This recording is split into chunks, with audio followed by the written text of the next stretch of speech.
उम्रे दराज मांग कर लाए थे 4 दिन, दो आरजू में कट गए दो इंतजार में। ये खूबसूरत लाइन किसने लिखी है? आज के इस वीडियो में बात करेंगे एक ऐसी शख्सियत की जो आजादी के सबसे बड़े महानायकों में गिना जाता है। एक ऐसे अभागे पिता की बात करेंगे जिसकी थाली में अंग्रेजों ने उसके बेटे के 100 परोस दिए गए। आज की इस खास वीडियो में बात करेंगे अंतिम मुगल बादशाह बहादुर शाह जफर से जुड़े सुने सुने अनसुने कई किस्सों के बारे में। लेकिन अगर आप इस चैनल पर नए हैं तो चैनल को सब्सक्राइब जरूर कर लीजिएगा और वीडियो को शेयर जरूर कर दीजिएगा। और इस वीडियो में 5 मिनट तक मेरे साथ बने रहिएगा। आपको इस देश के सुनहरे इतिहास का पता चलेगा और आपको मालूम चलेगा कि किस तरह से हमारे देश में हिंदू मुस्लिम एकता का इतिहास रहा है। आपके अंदर से ये गलत फहमी भी इस वीडियो के अंत तक समाप्त हो जाएगी कि इस देश को बनाने में, इस देश को आज़ाद करने में कि एक कुछ खास लोगों का इतिहास योगदान रहा है। ऐसा नहीं है। हर वर्ग, हर समाज, हर तबके के लोगों का इसमें योगदान रहा है। अब बढ़ते हैं वीडियो में आगे। आप इस वीडियो में मेरे साथ बने रहिए। कहानी 1857 की है। 1857 की बात आते ही हमारे जहन में सबसे पहले कोई चीज आती है तो वो है 1857 का महासंग्राम। 1857 की जो चिंगारी मेरठ से शुरू हुई वो पहुंचती है दिल्ली।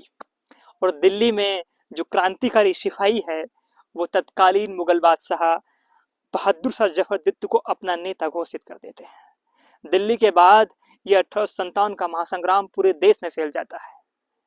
वहीं अंग्रेज भी कहाँ चुप बैठने वाले थे। अंग्रेजों ने भी 1857 के संग्राम को कुचलने की पूरी तैयारी कर ली थी। इसी क्रम में उन्होंने दिल्ली से 1857 के संग्राम को कुचलने का ठाना और इसके लिए अंग्रेजों ने 2 सैन्य अधिकारियों की नियुक्ति की। उसमें एक का नाम था Major Hudson. Major Hudson Delhi जाता है और दिल्ली पर वो सफलतापूर्वक इस आंदोलन को दबा देता है। दबाने के इसी क्रम में मेजर हडसन जो है बहादुर शाह जफर को हुमायूं के मकबरे से गिरफ्तार कर लेता है। लेकिन इससे पहले कहा यह जाता है कि बहादुर शाह जफर के बेटे और उसके पोते को उसकी आंख के सामने मार दिया गया। कहा तो ये भी जाता है कि बहादुर शाह जफर जो 82 साल के थे, बुजुर्ग थे, जो 82 साल के बुजुर्ग थे, जब उन्होंने खाना मांगा अंग्रेजों से तो अंग्रेजों ने थाली में उनके बेटों के 100 परोस दिए। और अब ध्यान देने योग्य बात यह है कि यहाँ पर जफर घबराए नहीं, जफर डरे नहीं, जफर की आंखों में आंसू नहीं आए, बल्कि जफर ने मेजर हडसन से कहा कि वतन पर मरने वाले बहादुर बेटे हैं वो अपने पिता के समक्ष इसी तरह पेश आते हैं।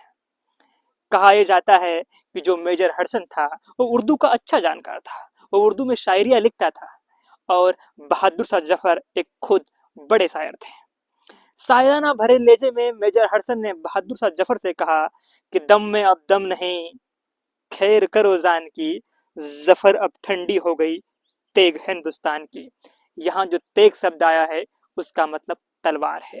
हडसन बहादुर शाह जफर से कह रहे हैं कि अब तुम जान की खैर करो, अब हिंदुस्तान की तलवार ठंडी हो चुकी है और अब हिंदुस्तान पर सिर्फ और सिर्फ अंग्रेजों का राज चलेगा। 82 साल का बुजुर्ग बादशाह जो कहता है वो आज के नौजवानों को सुननी चाहिए। बहादुर शाह जफर जो 82 वर्ष का बुजुर्ग है उसने बड़े वीरता भरे लहजे में हडसन से जो कहा वो कहा कि गाजियों में बू रहेगी जब तलक ईमान की, गाजियों में बू रहेगी जब तलक ईमान की, तख्ते लंदन तक चलेगी तैग हिंदुस्तान की। आखिरकार बहादुर शाह जफर द्वितीय को गिरफ्तार कर लिया जाता है और उन्हें काला पानी भेज दिया जाता है। काला पानी आज म्यांमार रंगून जो है वहां पर बहादुर शाह जफर को भेज दिया जाता है। बहादुर शाह जफर वहां रहते हैं लेकिन अपने देश से बेइंतहा मोहब्बत करते हैं। उनकी मोहब्बत को आप इस तरह से आंकिए कि जब वो दुनिया से 1862 में रुखसत हो गए तो उन्हें शिकायत भरे लहजे में बहुत मलाल होते हुए कुछ गजल लिखी और उस गजल की कुछ खूबसूरत शेर है। वो लिखते हैं कि उम्रे दराज मांग कर लाए थे 4 दिन, दो आरजू में कट गए दो इंतजार में। और कितना बदनसीब है जफर कब्र के लिए, 2 गज जमी भी नहीं मिली कुएं यार में। तो ये जो है बहादुर शाह जफर का मलाल है। उनको खेद है इस बात का कि हिंदुस्तान में उन्हें 2 गज जमीन दफन होने के लिए नहीं मिल सकी। आजादी के इस महानायक को कोटि कोटि नमन। आपको ये वीडियो कैसी लगी? वीडियो अच्छी लगी हो तो वीडियो को अधिक से अधिक शेयर कीजिएगा और चैनल को सब्सक्राइब कीजिएगा। Thank you so much for watching.